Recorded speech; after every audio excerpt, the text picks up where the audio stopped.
Hello everybody and welcome to another Minecraft update ideas video. In this video I'm going to talk about an update that I think would actually have a huge impact on the game and be really fun. So my idea is the Redstone update, volume 2. That's in Roman numerals, so II, in case you didn't read the title or thumbnail. I might use some words in here that if you don't know much about Redstone, you might not know what they are, so here's a quick glossary. Got it? I'm joking, of course. Here is the actual glossary. Bud is block update detector, which gives redstone output when a block is changed through some way, breaking, being set on fire, being placed, etc. Signal strength.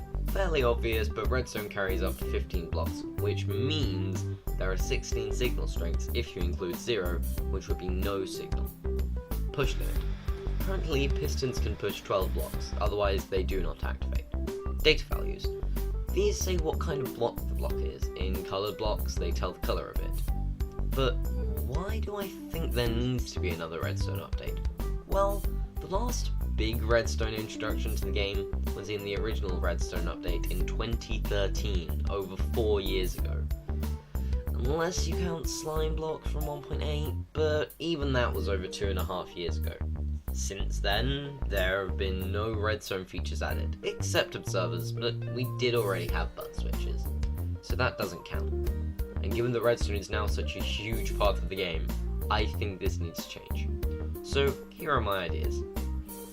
These first few points are not adding blocks, but only changing the way current blocks interact. The first, and one I thought could be coming in the most recent update, is that the colours of blocks give an output by a comparator. So these would be like hardened clay and stained glass.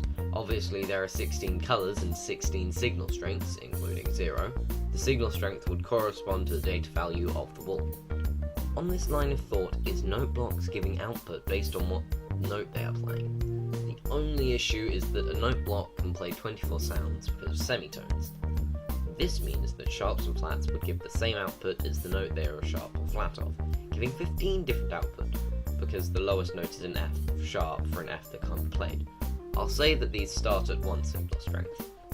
I really want fireworks to fire out of dispensers in the direction they're facing. So fireworks can go horizontally and downwards. This would make me happy, so please do this, Mojang. And yes, I'm counting that as redstone. I want pistons to play a clunk sound effect and give out a small smoke particle if they are powered but cannot push the blocks, either because they are immovable or exceed the push limit. It would be great if concrete could be immovable, because that would mean we have a nice looking immovable block. No offense to other immovable blocks, they just don't go well in a lot of builds. And I know we have glazed terracotta, but I think concrete could also be very good. All this piston talk has got me wondering, should pistons be crafted the way they currently are? And the answer is yes! And no. I think a block that should be introduced is the redstone crafting bench. This block will be crafted with a crafting table, redstone, cobblestone, and a redstone hammer. More on that later. When you open the redstone crafting bench, it has a recipe book at the side and a crafting GUI in the middle. The difference being, this recipe book only displays redstone items, and you cannot place anything in the crafting GUI. Along the bottom would be a small storage unit, just one row, but this is where you must put the items to be crafted into the redstone component you are making. Everything can still be crafted in a crafting bench, except for enhanced pistons.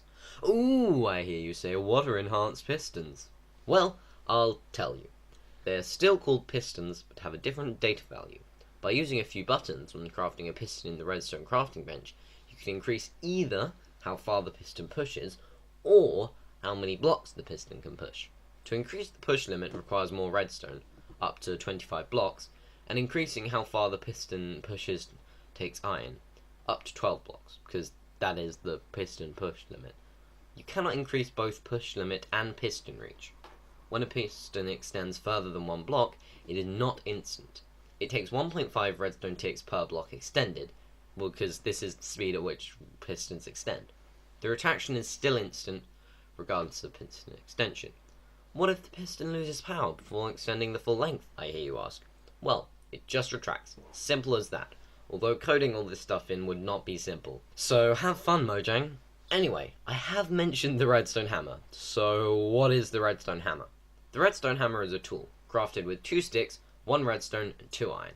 The same way a pickaxe is crafted, but with redstone in the middle. So, other than the redstone crafting bench, why bother crafting this? Well, by shift right clicking on any redstone component, it will instantly break it. This is useful for things like pistons and hoppers, which don't break instantly. I don't think the redstone hammer should have durability, but some people would say it should. So if that's what you think, that's great! The redstone hammer will also rotate a redstone component when it is right-clicked by it. This works on pistons, repeater, comparator, topper, droppers, dispensers, doors, stairs, and fence gates, even if the last 3 aren't redstone things. Lastly, and what some people might view as the most important feature of the redstone hammer, is that it will allow you to change observers. Observers will have 2 new modes, and the redstone hammer would open a GUI for the observer, which gives you the chance to change it from its current mode, where it fires at every block chance, to either a rising edge, which means only the first time a block is changed, such as when redstone turns on, but not when it turns off, or a falling edge observer, which when redstone turns off, but not when it turns on. The same with pistons with extension and retraction. Now, on to more of the new blocks. Firstly, we're introducing twice as many of all kinds of redstone components because, drumroll please, I would like to introduce bluestone! If you don't know what the bluestone idea is, bluestone is, well, redstone.